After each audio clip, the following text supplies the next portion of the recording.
नमस्कार friends. Time to study YouTube channel के current affairs के सीरीज में आप सभी का स्वागत है। इससे पहले हम लोग ने फरवरी 2022 का करेंट अफेयर्स का वॉल्यूम वन देख लिए और आज हम वॉल्यूम टू करके फरवरी 2022 का करेंट अफेयर्स को कंप्लीट करेंगे ना। तो आज का पहला क्वेश्चन है, UEFA union European football association champions league के फाइनल मैच की मेजबानी किन देश को मिली थी, जो रूस यूक्रेन मामले के चलते छीन ली गई। तो किसको मिली हुई थी? रूस को मिली हुई थी। अब उनसे अब फाइनल मैच कहाँ, वहाँ पे नहीं होगा ना, रूस में नहीं होगा। अब इस रूस के बजाय कहाँ, तो फ्रांस में होने जा रहा है इसका फाइनल। ध्यान रखेंगे। नेक्स्ट है, रणजी ट्रॉफी के किस खिलाड़ी ने अपने फर्स्ट क्लास डेब्यू मैच में तीसरा शतक, ध्यान रखेंगे, तीसरा शतक लगाकर वर्ल्ड रिकॉर्ड बना दिया। तो ऐसा कौन है? तो साकिबुल गनी है ना। ये साकिबुल गनी बिहार के मोतिहारी जिले के रहने वाले हैं। एक्स्ट्रा पॉइंट ध्यान रखेंगे। और ये रणजी मैच जो हो रहा था, रणजी ट्रॉफी, ये कोलकाता में हो रहा था और मिजोरम के खिलाफ इन्होंने लगाया है ना। तो ध्यान रखेंगे, मिजोरम के खिलाफ लगाया और 405 गेंद में इन्होंने तीसरा शतक लगाने वाले खिलाड़ी हैं। विश्व वर्ल्ड रिकॉर्ड बनाया इसने। नेक्स्ट है फिर, दक्षिण एशिया एथलेटिक महासंघ है ना, क्रॉस कंट्री और championship national cross athletic championship की मेजबानी भारत का कौन सा राज्य करेगा? तो कौन सा राज्य करेगा SAAF की मेजबानी? तो नागालैंड है ना, नागालैंड करेगा। नेक्स्ट देखिए, दुनिया के नंबर वन शतरंज खिलाड़ी कौन? तो मैग्नस कार्लसन को हराने वाले सबसे युवा खिलाड़ी कौन बने? तो सबसे युवा खिलाड़ी बने हैं आर प्रज्ञानंद है ना, आर प्रज्ञानंद। ये तीसरे खिलाड़ी हैं भारत के जो मैग्नस कार्लसन को हरा गया है ना। इससे पहले दो कौन थे? तो अभिमन्यु मिश्रा और गुकेश है ना, गुकेश डी। और तीसरा आर प्रज्ञानंद है ना। और सबसे युवा यही आर प्रज्ञानंद है ना, हराने वाले इसको, तो मैग्नस कार्लसन को। नेक्स्ट, आईपीएल 2022 नीलामी में सबसे महंगे खिलाड़ी कौन बने? तो सबसे महंगे खिलाड़ी बने हैं ईशान किशन है ना, ईशान किशन। मुंबई इंडियन ने इसे 15.25 करोड़ में खरीदा है ना। और दूसरे सबसे सबसे महंगे खिलाड़ी हो देते हैं दीपक चहल जो 14 करोड़ में बिका है ना। ध्यान रखेंगे। और ये आईपीएल मैच जो था, ये कितना 15वां सीरीज हुआ, 15वां सीरीज था ये। नेक्स्ट है फिर, आईपीएल के अहमदाबाद फ्रेंचाइजी का नाम बदलकर क्या रखा गया? अहमदाबाद का नाम बदल क्या रखा गया? तो गुजरात टाइटंस। आईपीएल का 15वां सीरीज जो है ना, इन्होंने ही जीता है ना। इसके अध्यक्ष कौन, कैप्टन कौन था? तो हार्दिक पांड्या। और कोच तो आशीष नेहरा है ना। ध्यान रखेंगे। नेक्स्ट, आईपीएल की लखनऊ फ्रेंचाइजी की टीम का क्या नाम रखा गया? तो लखनऊ का क्या नाम रखा है? लखनऊ सुपर जायंट्स है ना, लखनऊ सुपर जायंट्स। नेक्स्ट, ध्यान देंगे इसमें, अंतर्राष्ट्रीय ओलंपिक समिति IOC ने लॉस एंजलिस में ग्रीष्मकालीन ओलंपिक, देखिए लॉस एंजलिस में ग्रीष्मकालीन ओलंपिक 2028 का कहाँ होगा? तो लॉस एंजलिस में होगा। किन तीन खेलों को शामिल किया गया? तो ध्यान देंगे, किन तीन खेलों को शामिल किया गया? तो खेल खोल को नहीं, तो खेल स्केटबोर्डिंग है ना, स्केटबोर्डिंग और सर्फिंग है ना, सर्फिंग और स्पोर्ट क्लाइंबिंग है ना। इन तीनों खेल को अब जो आगामी 2028 में होने वाला है लॉस एंजलिस में, उनको ये तीनों को क्या किया गया है? शामिल किया गया है। ध्यान रखेंगे। और इसी 2020 का जो ग्रीष्मकालीन ओलंपिक 2021 में हुआ, तो आप लोग को पता होगा कहाँ, तो टोक्यो में हुआ था ना। और 2024 में जो होने जा रहा है, ध्यान रखेंगे आप लोग है ना, तो 2024 में जो होने जा रहा है फ्रांस के पेरिस शहर में होगा ना। ध्यान रखेंगे, फ्रांस के पेरिस शहर में होगा। फिर 2028 का जो होने वाला है, जिसमें इन तीनों खेलों को शामिल किया गया है, वो कहाँ होने वाला है? तो लॉस एंजलिस में। और सॉरी, लॉस एंजलिस USA है ना। ध्यान रखें, कौन? तो USA है ना, USA है ना। उसके बाद दो दो सॉरी 2032 में जो होने वाला है फिर, तो वो कहाँ होगा? तो वो ऑस्ट्रेलिया में होने वाला है। आप लोग ये तीनों ध्यान रखिए, आगामी ये तीनों ध्यान रखिए, काफी इंपॉर्टेंट रहेगा एग्जाम में है ना, तो ध्यान रखेंगे। नेक्स्ट है फिर, देखिए क्वेश्चन है, AFC वुमेन्स एशिया कप 2022 किस देश ने जीता? तो देश ने जीता? तो चीन ने जीता। चीन का ये 9वां विजय था है ना।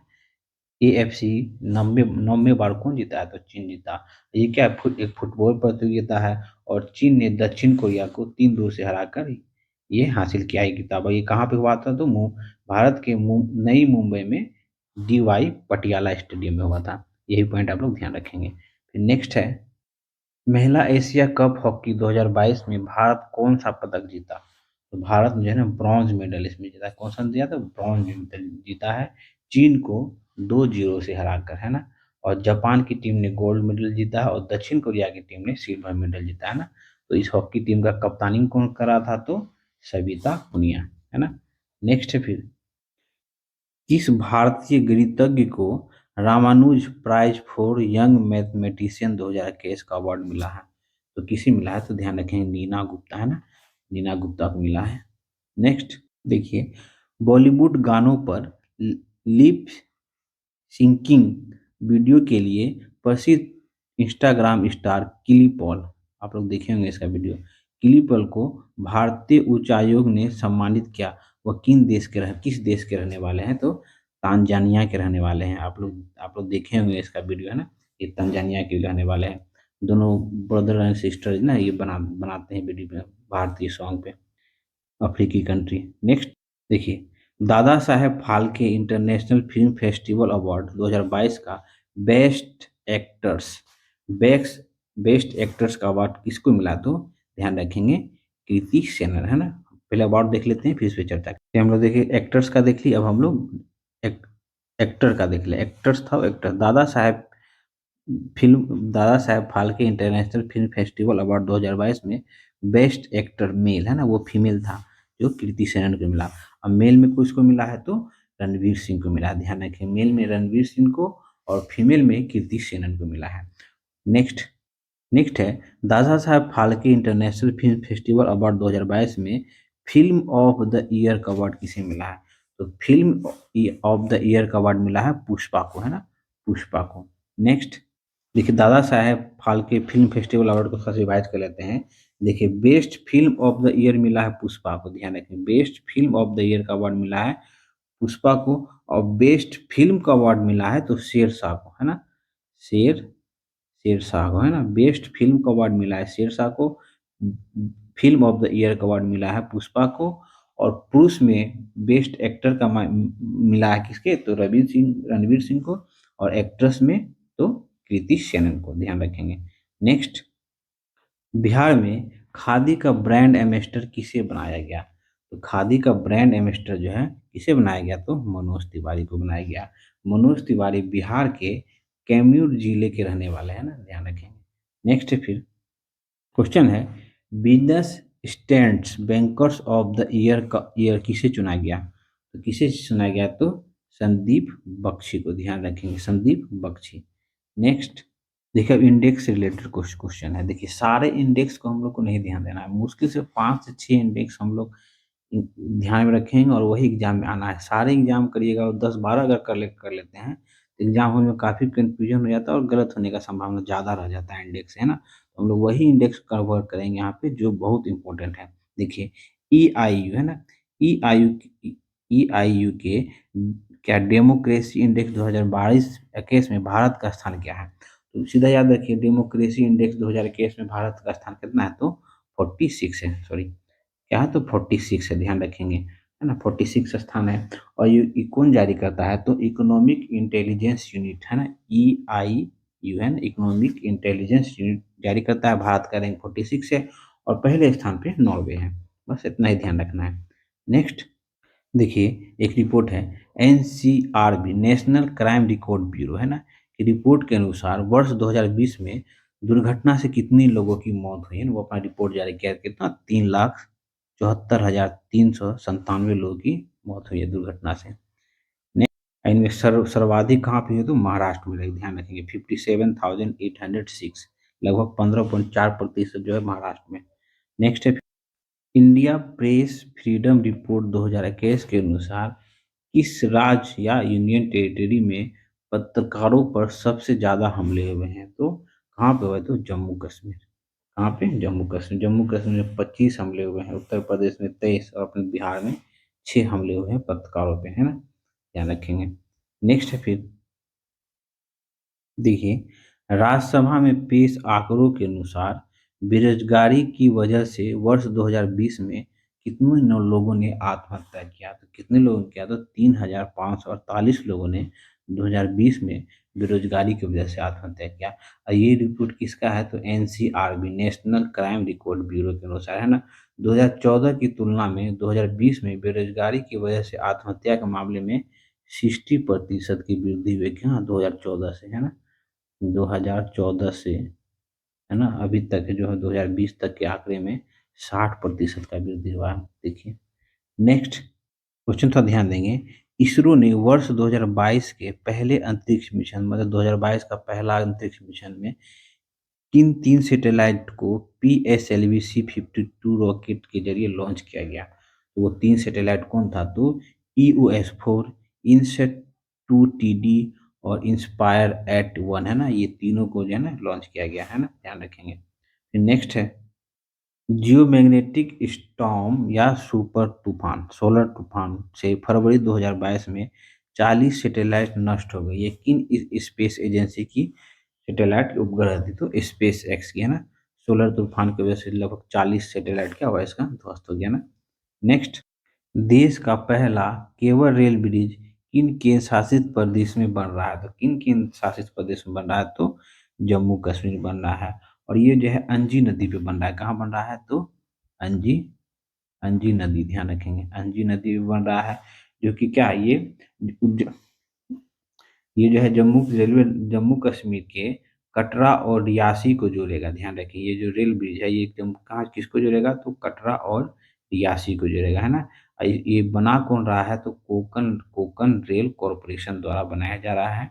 केवल पहला, भारत का पहला केवल रूट ब्रिज होगा जो कि अंजी नदी पे बनाया जा रहा है जम्मू कश्मीर में, है ना। और ये कटरा से रियासी को जोड़ेगा।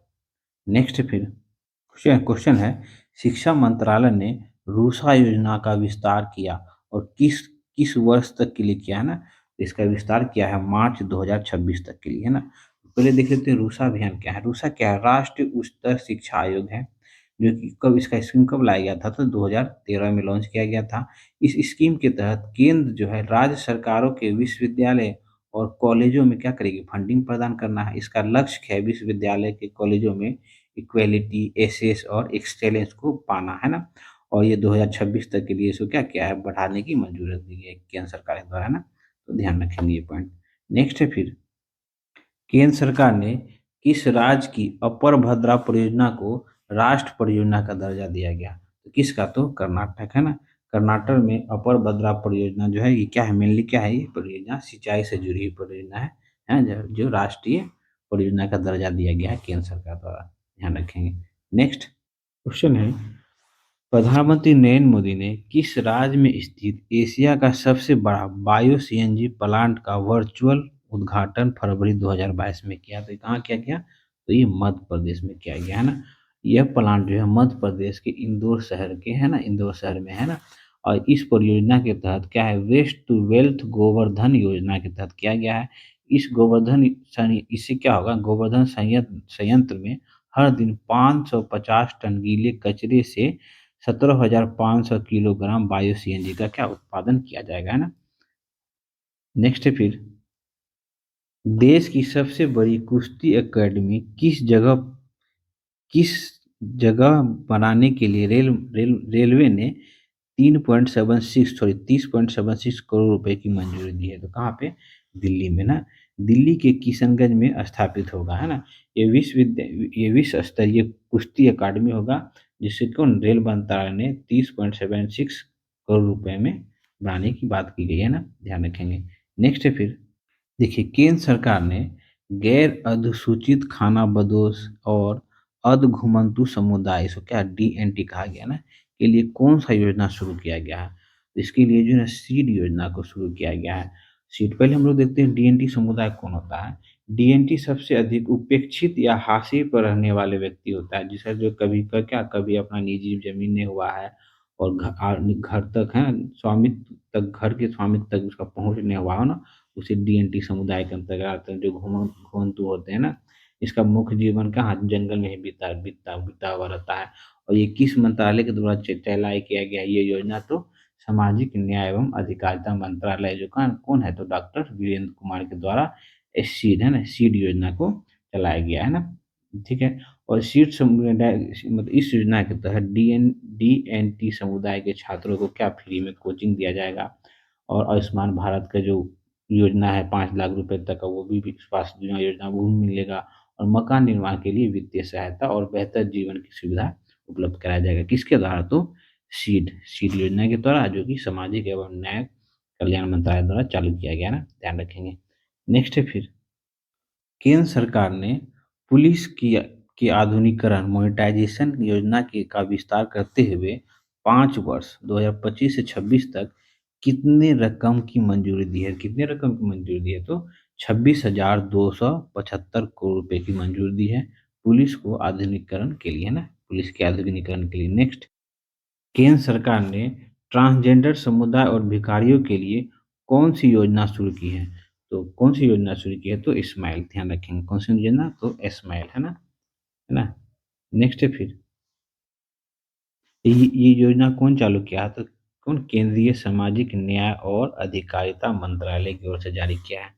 नेक्स्ट, महाराष्ट्र सरकार ने राज्य में कैंसर की रोकथाम के लिए किस पहल को शुरू किया है, महाराष्ट्र सरकार द्वारा किस पहल को शुरू किया, तो होप एक्सप्रेस, ध्यान रखेंगे होप एक्सप्रेस।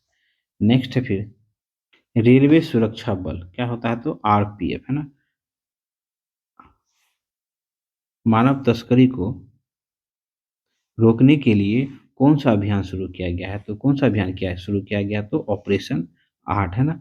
ऑपरेशन आहट के तहत रेलवे ने मानव तस्करी को रोकने के लिए एक पहल की है ना, ध्यान रखेंगे। इसके तहत क्या है ना, ऑपरेशन आहट के तहत जैसे सीमावर्ती देश जो थे म्यांमार, नेपाल, बांग्लादेश में चलने वाली ट्रेनों पर ना ज़्यादा फोकस किया गया है ना, ध्यान रखेंगे। और इसकी रेलवे के सीईओ कौन और चेयरमैन कौन है, हम लोग पिछली वीडियो में देख चुके हैं ना, तो बताइए, तो बीके त्रिपाठी, है ना, ये भी एक्स्ट्रा पॉइंट ध्यान रखेंगे। नेक्स्ट है फिर, केंद्रीय मंत्रिमंडल ने, है ना, किस अंतर्राष्ट्रीय संगठन के सचिवालय को भारत में स्थापित करने के लिए मंजूरी फरवरी 2022 को दी। किसके, तो जी20 है ना। जी20 की भारत में पहली बार 1 दिसंबर 2022 से लेकर 30 नवंबर 2023 तक जी20 की अध्यक्षता करने जा रहा है कौन, तो भारत। और ये कहाँ पे होने वाला है, भारत जी20 समिट का आयोजन प्रगति मैदान दिल्ली में करने जा रहा है। जी20 क्या है, 19 देशों और यूरोपीय संघ का क्या है, एक संगठन समूह है ना, ये भी ध्यान रखेंगे। और इसका जो है अंतर्राष्ट्रीय मुद्रा कोष और वर्ल्ड बैंक जो है इसका क्या रिप्रेजेंटेटिव है कौन, तो आईएमएफ आईएमएफ और वर्ल्ड बैंक, है ना। चलिए ठीक है। नेक्स्ट है फिर, इंटरनेशनल ओलंपिक कमेटी आईओएस 2023 सत्र की मेजबानी भारत का कौन सा शहर करने जा रहा है, कौन सा, तो मुंबई, है ना। कौन करेगा, तो मुंबई करेगा। नेक्स्ट, भारत ने पहली बार ऐसा हुआ किसी संगठन के सचिवालय को क्या सांप्रदायिक मानसिकता वाला बताया, किसको, तो OSI, organisation of Islamic corporation, है ना, इस्लामिक सहयोग संगठन, है ना, ये इसको इस्लामिक सहयोग संगठन भी कहते हैं। और ये आईओएस दुनिया में 57 देशों का ये क्या बहुपक्षीय संगठन है। इसकी स्थापना जो हुई थी 1969 में इसकी स्थापना हुई थी। इसका मुख्यालय कहाँ है, तो सऊदी अरब में है, ध्यान रखेंगे सऊदी सऊदी अरब में इसका मुख्यालय है। और ये दुनिया का सबसे बड़ा बहुपक्षीय निकाय भी है। इसका उद्देश्य है दुनिया के विभिन्न लोगों के बीच अंतर्राष्ट्रीय शांति और सौहार्द को बढ़ावा देने, है ना, मुसलमानों को हितों की रक्षा करना मिली, है ना, ध्यान रखेंगे। संगठन का विवाद जो भारत में जैसे जैसे ये बुर्का का आंदोलन, ये सब टाइप का जो है ना, इस्लामिक के हित मतलब मुसलमानों के हितों की रक्षा के लिए संगठन में लिए है ना। इसी को भारत का क्या तो सांप्रदायिक मानसिकता वाला बताया गया, जिसका मुख्यालय कहाँ पे है, तो सऊदी अरब द्वारा कंट्रोल किया जाता है इसको, है ना, ध्यान रखेंगे। नेक्स्ट, विश्व स्वास्थ्य संगठन डब्ल्यूएचओ ने किस तरह की तंबाकू के इस्तेमाल को छोड़ने के लिए कौन सा ऐप लॉन्च किया गया था, तो क्विट तंबाकू, है ना। कौन सा ऐप लॉन्च किया है डब्ल्यूएचओ ने, तो क्विट तंबाकू, ध्यान रखेंगे। और डब्ल्यूएचओ का मुख्यालय हम लोग जान लेते हैं, डब्ल्यूएचओ का मुख्यालय कहाँ है, तो जिनेवा, है ना, स्विट्जरलैंड में पड़ता है, कहाँ, जिनेवा स्विट्जरलैंड में है। और इसका स्थापना कब हुआ था, तो 7 अप्रैल, है ना, 7 अप्रैल 1948 को इसका क्या हुआ था, स्थापना हुआ था। इसके महानिदेशक कौन है, तो टेड्रोस एड्रेनॉम है ना, टेड्रोस एड्रेनॉम, ध्यान रखेंगे। नेक्स्ट है फिर, रूसी प्रेसिडेंट पुतिन ने यूक्रेन के किन दो राज्यों को स्वतंत्र देश घोषित किया और सेना भेजने का आदेश दिया, तो कौन सा दो राज्य था, तो लुहांस्क और डोनेट्स है ना, लुहान और डोनेट्स का कहते हैं। दोनों राज्य के लगभग आधे आधे हिस्से पर क्या अलगाववादियों का कब्जा था, जो कि रूसी समर्थक भी वहाँ थे ना, और यह यूक्रेन के नियंत्रण से पहले से ही बाहर था। कब्जे वाले इन दोनों इलाकों को क्या है, तो डोनबास के नाम से भी जाना जाता है। और ये दोनों राज्य कौन है, ध्यान रखिए, लुहांस्क और डोनेट्स्क है ना, डोनेट्स्क, ध्यान रखेंगे। नेक्स्ट है फिर, अभी तो विदेश का मुख्य मुख्य चर्चा के न्यूज में दोनों का युद्ध चल ही रहा है, कौन, यूक्रेन और रूस का भी बात तो चल ही रहा है। तो इसके बारे में एक एक पॉइंट ध्यान रखेंगे जो कभी कभी आपके एग्जाम में आ भी सकता है, कि रूस के राष्ट्रपति व्लादिमीर पुतिन ने कब, तो 24 फरवरी है ना, 24 फरवरी, ध्यान रखेंगे, तो 24 फरवरी को, 24 फरवरी की सुबह 5 बजे यूक्रेन पर हमला बोल दिया था ना, और इसलिए अब 24 फरवरी से लगातार अब तक क्या युद्ध लगातार जारी है। नेक्स्ट, 24 फरवरी, ध्यान रखेंगे। नेक्स्ट, रूस यूक्रेन तनाव की वजह से भारत ने किन देश में मौजूद नागरिकों को निकलने के लिए हेल्पलाइन स्थापित किया था, तो किन देश से, तो यूक्रेन से निकलने के लिए भारत के हेल्पलाइन जारी किया था। और ये एडवाइजरी कब जारी किया था, तो 16 फरवरी है ना, 16 फरवरी, 16 फरवरी 2022 को एडवाइजरी जारी किया था। और यूक्रेन में लगभग जो है 16,000 भारतीय छात्र जो वहाँ पे विभिन्न मेडिकल कॉलेज में क्या कर रहे हैं, पढ़ाई कर रहे हैं ना। नेक्स्ट है फिर, यूक्रेन से तनाव के बीच रूस ने किन देश के डिप्लोमेट को देश से बाहर निकाल दिया, तो किन देश के, तो अमेरिका के डिप्लोमेट क्या है वो बाहर निकाल दिया था। यूक्रेन मुद्दे को लेकर रूस और अमेरिका में काफी लंबे समय से तनाव तो चल ही आ रहा था। इसी तनाव के बीच क्या होता है ना, रूस ने अब अमेरिका के नंबर 2 डिप्लोमेट बोर्ड गोडर्स को क्या कर देश से जाने का आदेश निर्देश जारी कर देता है ना, जिस वजह से काफी विवाद भी होता है ना, रूस और अमेरिका के बीच। फिर नेक्स्ट है फिर, किस अफ्रीकी देश में जंगली पोलियो का मामला सामने आया जबकि इस महाद्वीप को 2020 में पोलियो मुक्त घोषित कर दिया गया था, तो किस देश में है, तो क्या मालावी है ना, मालावी क्या अफ्रीकन अफ्रीकन कंट्री है ना। ये जंगली पोलियो जो है, ये जंगली पोलियो मिला है 2020 में महाद्वीप में सभी प्रकार के जंगली पोलियो क्या मुक्त घोषित कर दिया गया था। और ये पोलियो से संक्रमित क्या है, ये संक्रमित बीमारी होती है ना, जो मनुष्य को क्या विकलांग भी बना देता है, ध्यान रखेंगे ये पॉइंट।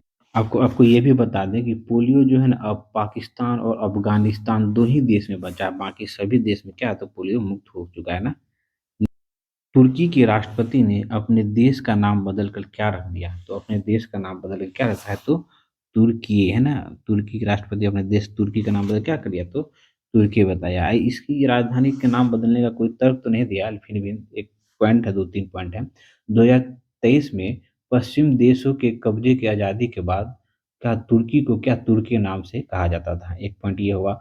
दूसरा क्या है, तुर्की नाम से अमेरिका में क्या जंगली सॉरी मशहूर पक्षी होता है ना, एक मशहूर पक्षी होता है अमेरिका में। अमेरिका में मनाए जाने वाले एक फेस्टिवल जिसका नाम क्या है, थैंक्स गिविंग फेस्टिवल में क्या होता है ना, ये पक्षी के मीट कई तरह के पकवान में बना के खाया जाता है ना।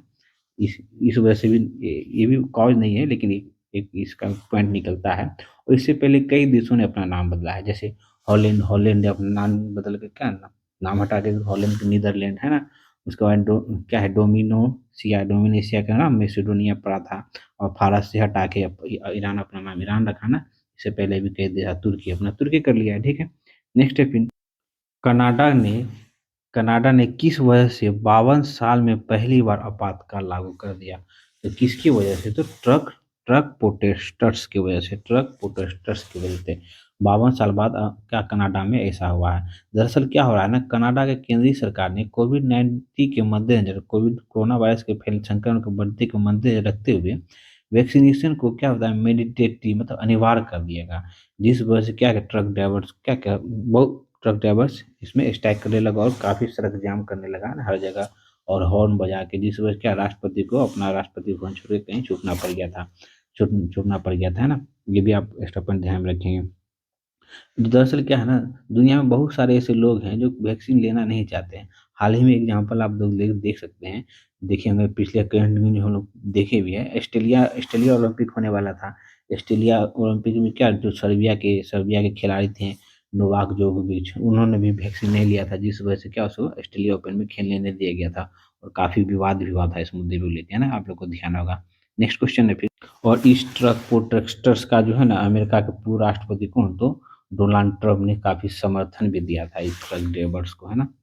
नेक्स्ट, लासा बुखार से अफ्रीकी देशों के बाद अब किस यूरोपीय देशों में मौत के मामले सामने आए? पहले ये अफ्रीकी अफ्रीकी कंट्री में था, अब ये यूरोपीय कंट्री में भी मौत के सामने आ रहे हैं। तो किस देश में? तो ब्रिटेन में, ध्यान रखेंगे ब्रिटेन में। और ये लासा फीवर जो है, पहली बार यह बुखार वायरस को वर्ष का 1969 में नाइजीरिया के लासा में खोजा गया था। नाइजीरिया के एक लासा शहर में खोजा गया, इसलिए इसका नाम लासा पड़ गया। यह क्या है? तो वायरस से फैलने वाली बीमारी है और शरीर के अंदर क्या होता है ना, ब्लीडिंग होने लगता है इसे। और डब्ल्यूएचओ के अनुसार लासा बुखार जो है, ये संक्रमित चूहों के मल-मूत्र के ज़रिए से होता है ना, ये भी आप लोग ध्यान रखिएगा। नेक्स्ट है फिर, इज़राइल और किस देश के राजनयिक संबंधों के 30 साल पूरे होने पर 29 जनवरी को क्या जश्न मनाया गया? तो किसके? तो भारत और किसके? तो सॉरी, इज़राइल और भारत के संबंध के 30 साल होने पे क्या 29 जनवरी को जश्न मनाया गया। दरअसल क्या है ना, भारत ने 17 सितंबर 1950 को इज़राइल को मान्यता दी थी। लेकिन दोनों देश के बीच पूर्ण राजनीतिक संबंध जो है 29 जनवरी 1992 को स्थापित हुआ था, जिसके 30 साल होने पे क्या होगा, इज़राइल और भारत के संबंध के 30 साल होने पे क्या जश्न मनाया गया ना, ध्यान रखेंगे। नेक्स्ट पॉइंट है, क्वेश्चन है, पुर्तगाल के फिर से प्रधानमंत्री कौन चुने गए जिसका नाता भारत से है? तो इसका नाता भारत से है। पुर्तगाल के कौन बने? तो एंटोनियो कोस्टा, ध्यान रखें कौन? तो एंटोनियो कोस्टा। वैज्ञानिक वैज्ञानिक लुई मेंटेनियर का निधन 8 फरवरी 2022 को हो गया। उन्हें किस वायरस की खोज के लिए नोबल नोबेल पुरस्कार मिल चुका है? तो एचआईवी वायरस की खोज के लिए इन्हें नोबेल पुरस्कार मिल चुका है, जो कि 1983 में इन्होंने किया था, है ना? ध्यान रखेंगे। इसका मौत कब हुआ? तो 8 फरवरी 2022 को पेरिस, फ्रांस में हुआ, है ना? ध्यान रखेंगे। नेक्स्ट है फिर, क्वेश्चन है, महाभारत के किरदार परवीन का निधन निधन 8 फरवरी 2022 को हो गया। वह किन रोल के लिए मशहूर थे? तो भीम भीम के रोल के लिए मशहूर थे। तो कौन? तो परवीन, है ना? ध्यान रखेंगे। देखिए, लता मंगेशकर का निधन कोविड-19 की वजह से 6 फरवरी 2022 को हो गया। उन्हें किस वर्ष भारत रत्न दिया गया था? उनको भारत रत्न जो है 2001 में दिया गया था, ध्यान रखेंगे। और इसके साथ कुछ और देख लेते हैं। भारत उसके अलावा 1969 में पद्म भूषण दिया गया था। तो 1989 में दादा साहेब फाल्के पुरस्कार दिया गया। फिर 1997 में राजीव गांधी पुरस्कार दिया गया था। 1999 में क्या पद्म विभूषण दिया गया और 2001 में क्या, तो भारत का सर्वोच्च नागरिक सम्मान क्या, तो भारत रत्न दिया गया था लता मंगेशकर जी को। नेक्स्ट देखिए, खिलाड़ी चरणजीत सिंह का निधन 27 जनवरी 2022 को हो गया। उनकी कप्तानी में किस वर्ष ओलंपिक गेम में भारत हॉकी टीम में गोल्ड मेडल जीता था? तो कब? तो 1964 के, है ना? 1964 के ओलंपिक मैच में हॉकी में भारत गोल्ड में जीता था, किसके? तो चरणजीत सिंह, है ना? ध्यान रखेंगे। नेक्स्ट है, देखिए दिवस का क्वेश्चन भी मैक्सिमम दिवस को ध्यान में रखना, जो इम्पोर्टेंट होता है वही दिवस को हम लोग देखेंगे ना। तो केंद्रीय उत्पादन शुल्क दिवस बहुत इंपॉर्टेंट है। केंद्रीय उत्पादन शुल्क दिवस कब मनाया जाता है? तो 24 फरवरी को मनाया जाता है। नेक्स्ट, अंतर्राष्ट्रीय मातृभाषा दिवस कब मनाया जाता है? तो 21 फरवरी को अंतर्राष्ट्रीय मातृभाषा दिवस मनाया जाता है। उत्पादकता दिवस, है ना? राष्ट्र उत्पादकता दिवस कब मनाया जाता है? तो राष्ट्र उत्पादकता दिवस 12 फरवरी को मनाया जाता है। नेक्स्ट, विश्व दलहन दिवस कब मनाया जाता है? तो विश्व दलहन दिवस 10 फरवरी को मनाया जाता है, विश्व दलहन दिवस। नेक्स्ट, ये बहुत इंपॉर्टेंट है, विश्व कैंसर दिवस कब मनाया जाता है? तो विश्व कैंसर दिवस जो है 4 फरवरी को विश्व कैंसर दिवस मनाया जाता है। नेक्स्ट एंड लास्ट क्वेश्चन, विश्व आर्द्रभूमि दिवस वर्ल्ड वेटलैंड डे 2022 कब मनाया जाता है? कब मनाया गया है ना, ये भी ध्यान में रखें, मनाया जाता है। तो ये 2 फरवरी को मनाया जाता है विश्व आग भूमि दिवस। ठीक है फ्रेंड्स, तो फरवरी फरवरी का सेकेंड वॉल्यूम खत्म होता है, इसी के साथ फरवरी 2022 का करंट अफेयर्स भी खत्म होता है ना। तो वीडियो काफ़ी बड़ा हो गया है ना, आप लोग को ज़्यादा स्लो लगे तो स्पीड करके देख लेना। मिलते हैं फिर।